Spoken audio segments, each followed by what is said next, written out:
bueno, el Evangelio según San Lucas, básicamente lo que vamos a ver acá. El Evangelio de San Lucas es el tercer evangelio que encontramos en la palabra de Dios. Muy posiblemente no fue escrito en tercer lugar, posiblemente el primero que se escribió pudo haber sido Marcos, está entre Marcos y Mateo. Lucas puede estar, Lucas sí es obviamente el tercero porque el cuarto sí es seguro que también es el de Juan, porque Juan fue el último que escribió y eso se deja ver claro.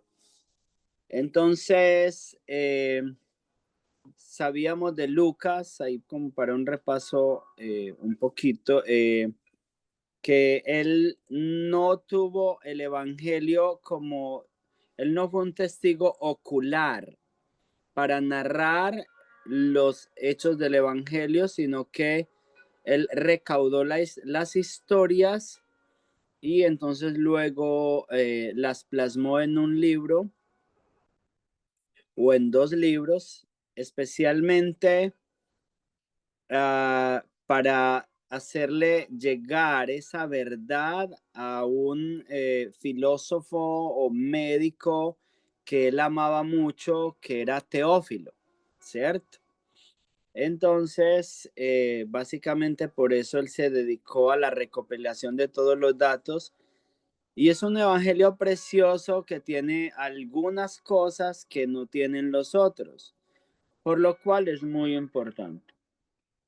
Cosas muy importantes de Lucas que no tienen los otros evangelios: la infancia de Jesús, cómo el ángel se le aparece a María, cómo el ángel se le aparece a Zacarías, cómo transcurre el nacimiento de Jesús, la presentación en el templo, cuando está allí Ana, la profeta Ana, que ora por él, bueno, no ora por él, ora dando gloria a Dios más bien por él.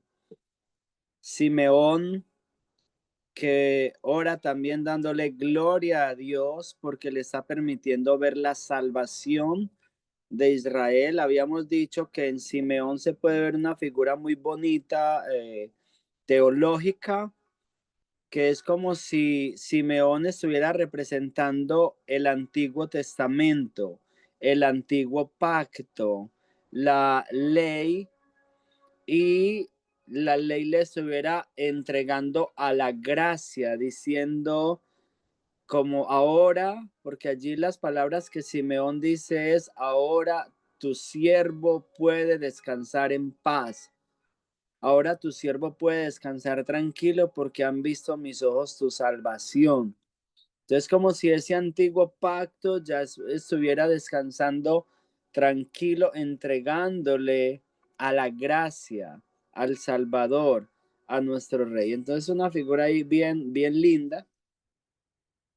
Y vamos a seguir avanzando. Entonces, como decíamos, de Lucas, especialmente habla de esos sucesos de la infancia de Jesús y todo esto que es muy importante para que nosotros podamos comprender cómo fueron los hechos, qué tan humano fue Jesús, qué tan divino fue Jesús, todo esto. Entonces, un versículo clave de Lucas es: porque el Hijo del Hombre vino a buscar y a salvar lo que se había perdido, que es Lucas 19:10. Entonces, ese es como el versículo central o clave de este evangelio. Muy bien. El autor del evangelio es Lucas y hay algo bien lindo como se referían a Lucas, especialmente el apóstol Pablo, y era el médico amado. ¿Te gustaría, Suni, que se refirieran a ti de esa manera? La psicóloga amada.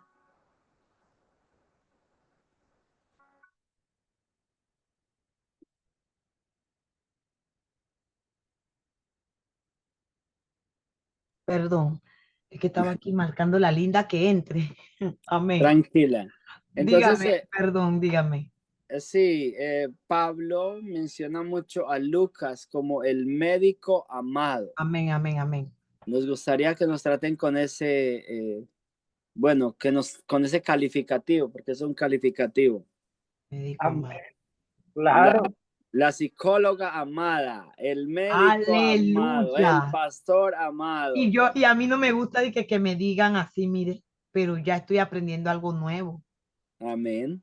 Porque mire, el médico amado era Lucas, entonces yo soy la psicóloga amada de este grupo. Pero Amén. nos falta Orfilia, Orly, toda esa gente amada también. Sí, que falla que hoy Orfilia tuvo un problema.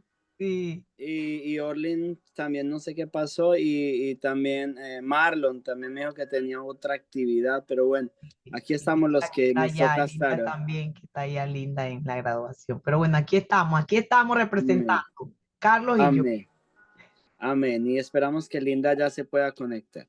Sí, Muy bien. El símbolo de este evangelio es el hombre. Recuerde que habíamos hablado de los evangelios que cada uno representa, por ejemplo, el de Mateo representa el león, el de Marcos el buey, el de Lucas es el hombre y el de Juan es el águila. Entonces, importante esa parte. Ok, ¿qué pasó aquí? ¿Qué pasó? Muy bien, vámonos entonces para acá mejor. El hombre, el color blanco. Recuerde que también habíamos hablado que los evangelios los determinan o los identifican algunos colores. El evangelio de Lucas lo identifica el color blanco, conforme hablaba la semana pasada la doctora Diana Martínez, que el de Marcos lo identifica el color púrpura. Muy bien. Autor y fecha. La fecha básicamente es entre el año 64 y 70 después de Cristo. Y como bien les decía ahorita, también en la parte de arriba de esta diapositiva es que detalla la infancia de Jesús. Lucas escribe, por ejemplo, el texto que dice que Jesús crecía en gracia para con Dios y para con los hombres. Cierto, crecía en gracia para con Dios y para con los hombres.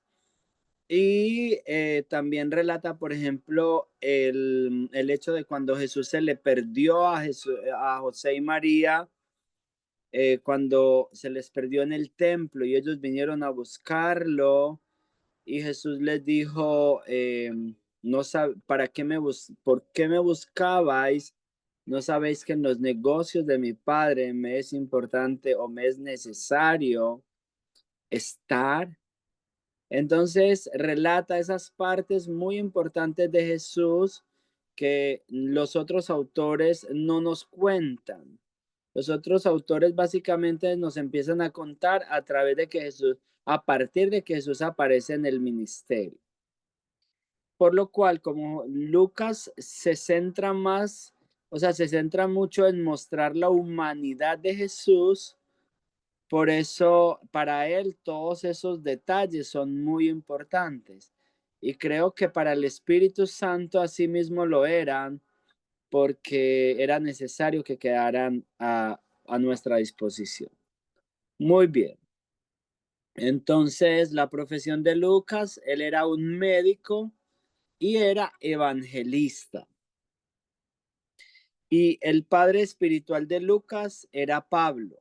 Eso lo ve uno en el libro de los Hechos de los Apóstoles, de cómo Lucas se conoce con Pablo básicamente en el segundo viaje misionero y al parecer fue muy impactado por el testimonio, por la vida, por la predicación de Pablo, porque rápido se le unió a él en los viajes misioneros, incluso fue compañero en cárceles de Pablo y nunca se avergonzó de, pues como el evangelio, ni estar incluso preso, a pesar que era un médico, recuerda, era un médico muy respetado, pero para él más importante era Jesús y su preciosa palabra. Él sí decía, como decía Pablo, no me avergüenzo del evangelio porque es poder de Dios para salvación a todo aquel que cree. Amén. Amén. Qué humildad Amén. y qué amistad y qué Amén. unión en Cristo. Amén. Y qué decisión Qué por decisión. Cristo. Amén. Amén. Amén. Muy bien. Eh, entonces vemos acá en esa diapositiva la obra y el compañerismo. Él básicamente escribió el Evangelio y también escribió el libro de Hechos de los Apóstoles, como lo decíamos ahora, que fue compañero de Pablo y de Filemón. Participó en viajes misioneros. Allí quiero que leamos ese pasaje. Si Suni lo puede buscar y lo leemos. Hechos capítulo 16, versículos 10 y 11.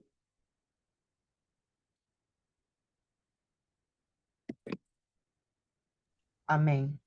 Hechos 16, 10 y 11. Sí. Dice, zarpando pues de Troas, vinimos con rumbo directo a Somatracia y el día siguiente a Neápolis y de allí a Filipos, que es la primera ciudad de la provincia de Macedonia y una colonia, y estuvimos en aquella ciudad algunos días. Muy bien. Entonces, él acompañaba a Pablo en los viajes misioneros. Él se unió a Pablo y lo acompañó en los viajes misioneros, se unió a él en el segundo viaje. Estuvo con Pablo en prisión, como bien lo mencionábamos ahora. Propósito del Evangelio, básicamente Jesucristo es el Salvador del mundo. Eso es muy importante también tener en cuenta con este Evangelio, porque Mateo escribió más explícitamente al pueblo judío. Por eso en el Evangelio de Mateo uno encuentra muchas referencias del Antiguo Testamento cumpliéndose en el Nuevo Testamento.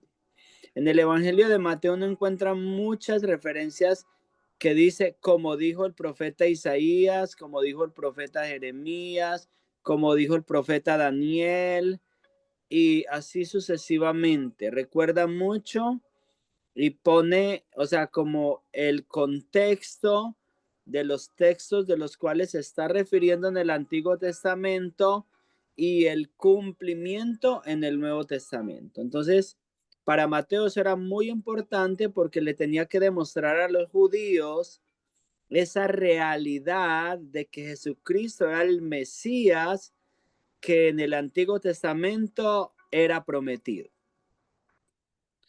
Marcos es escrito más como al pueblo romano, como decía hace 8 días la doctora Diana, al pueblo romano, a un pueblo bastante como rico, un pueblo a gente, pues como gente como de la alta alcurnia, por así decirlo. Y el Evangelio de Lucas va más dirigido a los griegos, a los pensadores, como lo era Teófilo, por lo cual debe mostrar esa conexión de la humanidad de Jesús, porque los griegos eran muy humanistas.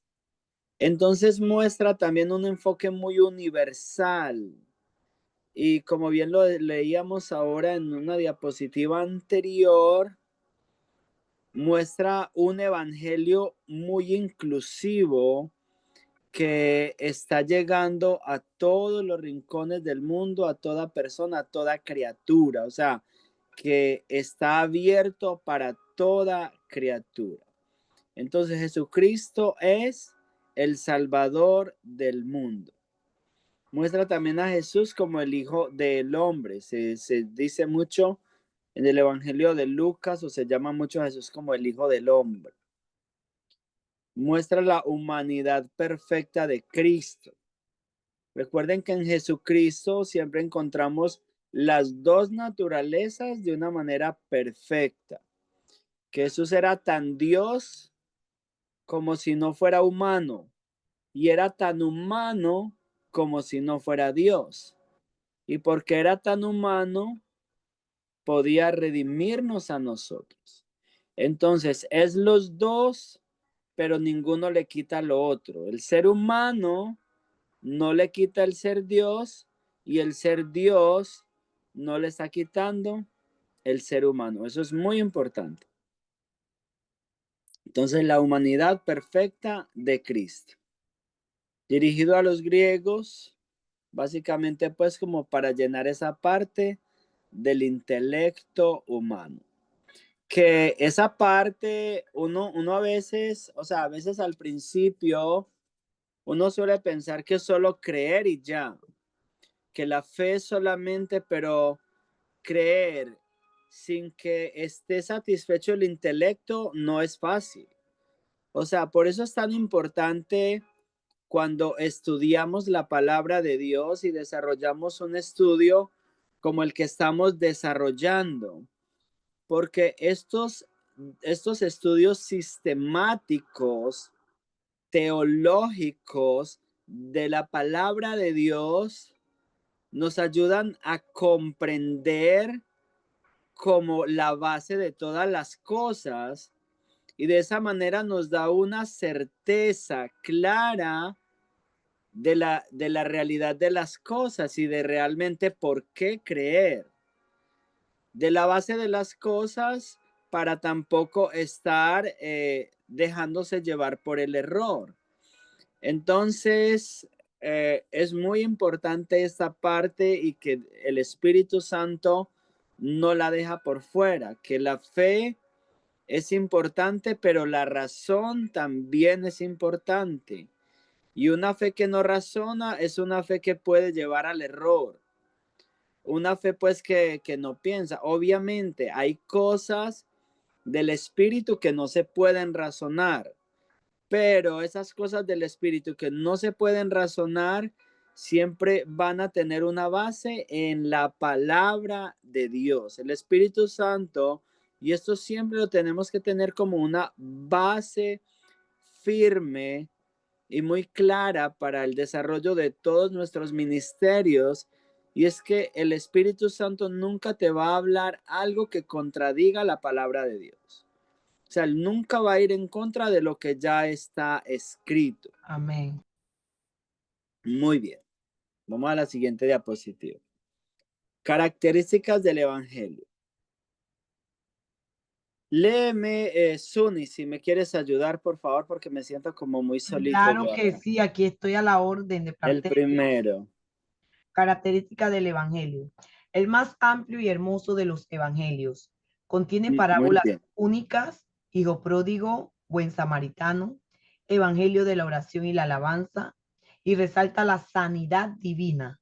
Oh, Mu- Muy bien, muchas gracias. Entonces, vemos allí básicamente, vemos allí algo muy importante y es que es el más amplio y hermoso de los evangelios. Bueno, la palabra hermoso está muy linda allí, aunque yo no le quitaría tampoco ninguna hermosura al evangelio de Marcos, de Mateo y de Juan, porque todos son preciosos, los he leído todos y todos son preciosos y tienen cosas que son demasiado valiosas, muy importantes en cada uno de ellos, por lo cual es necesario leerlos todos, no leer uno solo y ya, sino leerlos todos, porque hay cosas muy importantes en cada uno de ellos, muy especiales en cada uno de ellos. Entonces, es un evangelio muy precioso. ¿Contiene parábolas únicas? Sí, eso es una realidad. Por ejemplo, el hijo pródigo no lo encuentra en ningún otro evangelio. Y es una parábola preciosa, hermosa. El buen samaritano es una palabra que tampoco se encuentra en ningún otro evangelio. La parábola también del pobre y el rico, ¿la recuerdan? sí. Del pobre y el rico que se despierta, el rico allá en el Hades, todo eso, eso es una historia preciosísima que está en Lucas, que no la encontramos en los otros evangelios, entonces es bien importante. Es el evangelio de la oración y la alabanza, hay muchas oraciones que se resaltan en Lucas, Y también resalta la sanidad divina. Hay mucho, hace mucho énfasis en la sanidad del Señor. Carlos, ¿me puedes ayudar leyendo ahí, por favor? Y pastor, Muchas gracias. dice, menciona más mujeres, María, Ajá, viuda de Naín, etcétera. muy bien. Registra 9 oraciones de Jesús, incluye parábolas dedicadas a la oración. Lucas capítulo 11, versículos del 5 al 13 y capítulo 18, versículos del 1 al 14. Dice, Busquemos, por favor, esos textos para que los leamos, que son muy importantes. Lucas 11, 5 al 13. Lucas 11. Y si Carlos me busca, por favor, 18, 1 en adelante, no hasta el 14, pero sí los primeros versículos vamos a leer. Entonces menciona a varias mujeres, especialmente también menciona que las mujeres apoyaban mucho el ministerio de Jesús con sus riquezas o con el dinero pues que tenían, con sus bienes, más de pronto sería la palabra más precisa. Menciona a María y a Marta de una manera muy especial. Esa historia es bien linda como él la cuenta, y cómo hace la diferencia entre María y Marta, cómo María adoraba y Marta era un poco más ocupada en cosas. También es el único evangelio donde está esta hermosa historia de la viuda de Naín, que muestra esa compasión tan preciosa del Señor, que llega a esa ciudad de Naín justo en el momento que van a enterrar al hijito de esta mujer que era viuda, que ya se había quedado sin el esposo y ahora se estaba quedando sin el hijito. Y esa historia es preciosa porque nos muestra cómo Dios nunca llega tarde, cómo Jesús, aún después de que la vida se haya ido, nos la puede devolver. Es una historia muy preciosa. ¿Qué dice Lucas 11, 5 al 13, Amén. Suni? En nombre del Padre, del Hijo y del Espíritu Santo. Amén. Les digo también, ¿quién de vosotros que tenga un amigo va a él a medianoche y le dice, amigo, préstame 3 panes, porque un amigo mío ha venido a mí de viaje y no tengo que ponerle delante? Y aquel respondiendo desde adentro le dice, no me molestes, la puerta ya está cerrada y mis niños están conmigo en cama, no puedo levantarme y dártelos. Os digo que aunque no se levante a dárselo por ser su amigo, sin embargo, por su importunidad se levantará y le dará todo lo que necesite. Hasta ahí. Muchas gracias, Suni. Ahora Carlos. 18:1 en adelante. amén. Y les refería a Jesús una parábola para enseñarles que ellos debían orar en todo tiempo y no desfallecer, diciendo, había en cierta ciudad un juez que ni temía a Dios ni respetaba a hombre alguno. Y había en aquella ciudad una viuda, la cual venía a él constantemente diciendo, hazme justicia de mi adversario. Por, por algún tiempo él no quiso, pero después dijo para sí, aunque ni temo a Dios ni respeto a hombre alguno, sin embargo, porque esta viuda me molesta, le haré justicia, no sea que por venir continuamente me agote la paciencia. Y el Señor Dejemos dijo, hasta ahí, Carlos, tranquilo, ya. Muchas gracias. Solo quiero que resaltemos aparte, ¿qué vemos?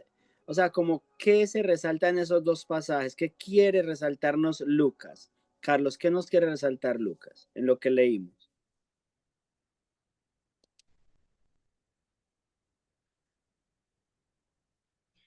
Wow.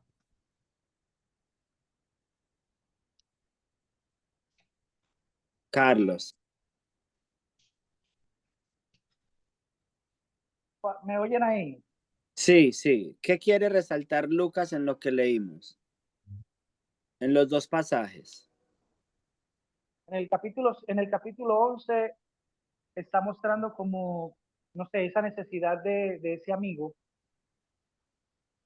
que va en busca de otro que pueda colaborar o ayudar debido a la visita que tiene. Ujú. Amabilidad. Es exacto, esa ayuda, esa amabilidad que muchos de nosotros en ocasiones tenemos y que a veces nos toca ir a tocar la puerta e incomodar a otros para poder resolver las necesidades que nosotros tenemos. Listo, esa es una parte muy linda, o sea, ese buscar a un amigo, ese buscar ayuda. Suni, otra parte que quiera, que Muy mire que, importante en lo que leyó Carlos, esa ajá, necesidad de orar, amén, la necesidad que tenemos que orar siempre, no desmayar, porque vemos aquí, ¿verdad? La parábola de amén, la viuda en aquella ciudad amén, y cómo se amén, daba esto, pero es muy importante, ¿sí? La amabilidad, la necesidad de orar. amén. Ajá, exacto. Eso es muy importante lo que acabas tú de decir, Suni, porque eso es lo que yo veo allí, o sea, esa mezcla de esa amabilidad de Dios, ese amor del Espíritu Santo Eh, que siempre está dispuesto, y lo otro, esa necesidad de insistir, de eh, perseverar, de no amén, desmayar, de permanecer, o amén. sea, pidiendo aunque no veamos las cosas. Así es, Entonces, veo en esos textos una necesidad de una fe y confianza perseverante, muy perseverante. pastor, ¿Sí? insistir, persistir y nunca desistir. Amén. Amén, Así aleluya. hablan las ungidas. Aleluya. Amén. Así hablan los ungidos son. Aleluya. Amén, aleluya. Las Amén. divisiones principales del libro de Lucas son, eh, básicamente, primero, la llegada y preparación del Hijo del Hombre, esos capítulos 1 al 4. O sea, cómo el Señor viene a la tierra. Ya hemos visto eso. Segundo, el ministerio en Galilea, capítulos 5 al 9. Luego el ministerio en Perea, Samaria y Judea, capítulos 10 hasta el 21. Y luego, por último, tenemos la pasión, que es la muerte y la resurrección. O sea, básicamente la pasión, muerte y resurrección. Vamos a avanzar. ¿Te quiere tomar fotos, Suni? La diapositiva antes de avanzar. Creo que estás tomando foticos.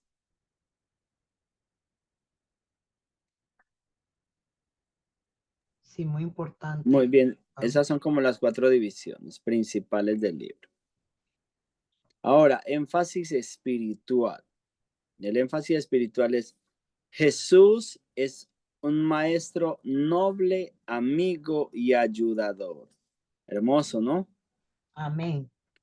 Maestro noble, amigo y ayudador. Leí hace unos días unos versículos preciosos donde el Señor le hablaba a los discípulos, refiriéndose a ellos como mis amigos amados o mis queridos amigos. Allí en el Evangelio de San Lucas, a mí me llamaba tanto la atención esa expresión de Jesús hacia sus discípulos, y que es la misma expresión para nosotros hoy. Entonces es muy precioso. Muy bien. Jesús también en Lucas es médico que sana el cuerpo y el alma. Eso es importantísimo, porque vemos que Jesús sana el cuerpo cuando está enfermo y sana el alma perdonándole los pecados a las personas que están cargadas de pecados. Cuando la persona se siente perdonada, su alma es sana, su alma es libre. Como dice, por ejemplo, el Salmo 32, que es precioso: mientras callé, se envejecieron mis huesos en mi gemir todo el día, y mi verdor se convirtió en sequedades de verano. Pero confesé mi iniquidad, confesé mis pecados al Señor, y Él perdonó la maldad de mi pecado. Amén. Y todo eso es precioso. Entonces ahí viene una sanidad del alma. Siempre que hay perdón, hay sanidad del alma. Amén. Luego, en tercer lugar, misericordia hacia los necesitados. Eso es precioso porque Jesús siempre está mostrando misericordia hacia los necesitados. Y en cuarto lugar, salvación universal, salvación para todo el que se acerque a Él. Entonces, bueno, vamos a continuar. Si algo yo les comparto las diapositivas. Milagros y autoridad. Poder sobre espíritus malignos, eso lo podemos ver en un texto como Lucas 4, 33 al 36. Hay muchos textos obviamente, pero estos son solo como textos de referencia. Poder sobre los espíritus malignos. Hay muchas referencias que encontramos en el Evangelio de San Lucas acerca de ese poder contra los espíritus malignos cuando viene y los expulsa fuera. Poder sobre las enfermedades, por ejemplo, como cuando va a la casa de Pedro, sana a la suegra de Pedro, expulsa a, dice que por la noche le traen muchos endemoniados y enfermos de diversas enfermedades, y él sana a los enfermos y libera a los cautivos con la palabra. Eso lo encontramos, bueno, ese texto no específicamente el que estoy hablando, pero un texto referente a la sanidad de los enfermos, poder sobre las enfermedades 438 al 40.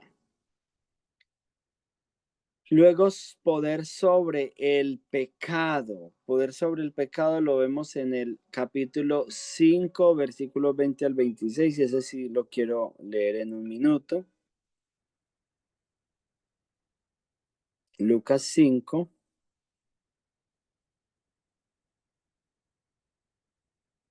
¿Usted lo va a leer, pastor? Sí, se lo voy a leer un minutico desde acá. Ok. Lucas 5, 20 al 26. Ok.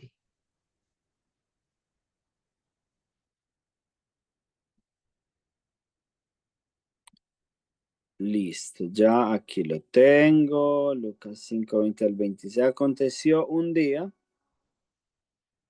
Acá. Ya.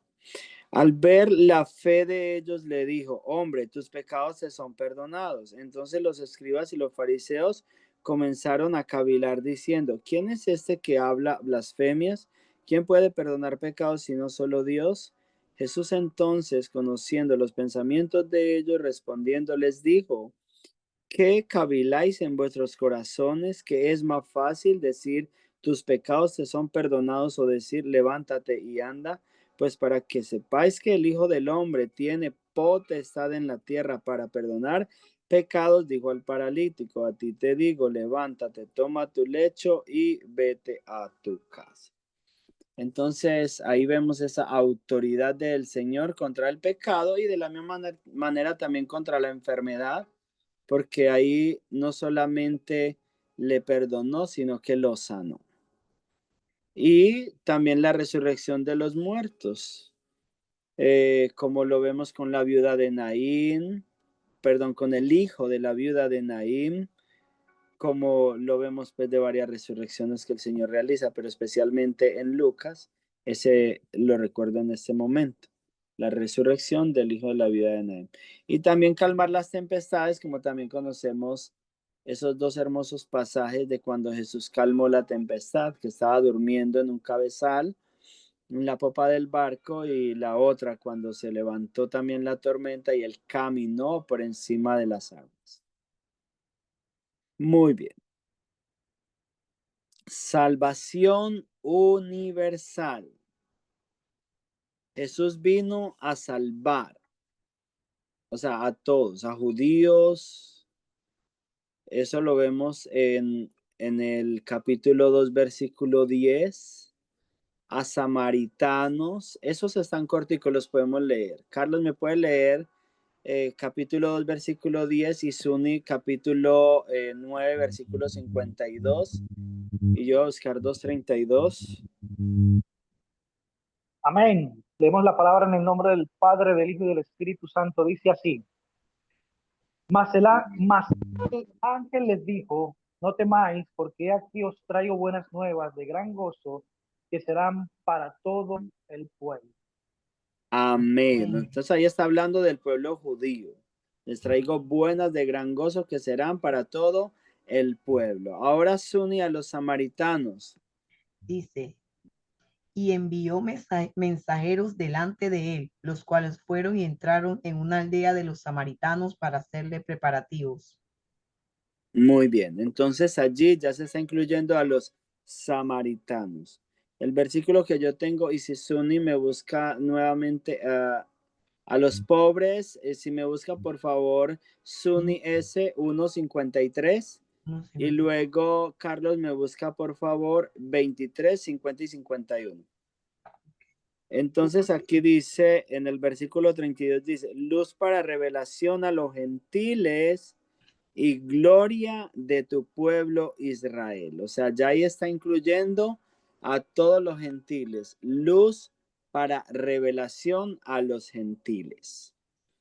A los pobres y a los ricos, Carlos, 1:53. Usted no lo tenía, Suri. yo. Era Suni, qué pena. Sí. Dice, Perdón. a los hambrientos colmó de bienes y a los ricos envió vacíos. Ok, muchas gracias, Suni. Ahora sí, Carlos, y aún a sus enemigos, 23, 50 y 51. 23, 50 y 51 dice, y había un hombre llamado José, miembro del concilio, varón bueno y justo, el cual no había sentido el plan y al proceder de los demás, que era de Arimatea, ciudad de los judíos, y que esperaba el reino de Dios. Este fue a Pilato y le pidió el cuerpo de Jesús, y bajándole le envolvió en un lienzo de lino y le puso en un sepulcro excavado en roca donde nadie había sido puesto todavía. Muy bien, entonces ahí de los enemigos está hablando de José de Arimatea, que era un hombre bastante, o sea, como era del cuerpo de los doctos de la ley, siempre habían sido opositores de Jesús, pero Jesús incluyó aún a esos mismos opositores. Amén.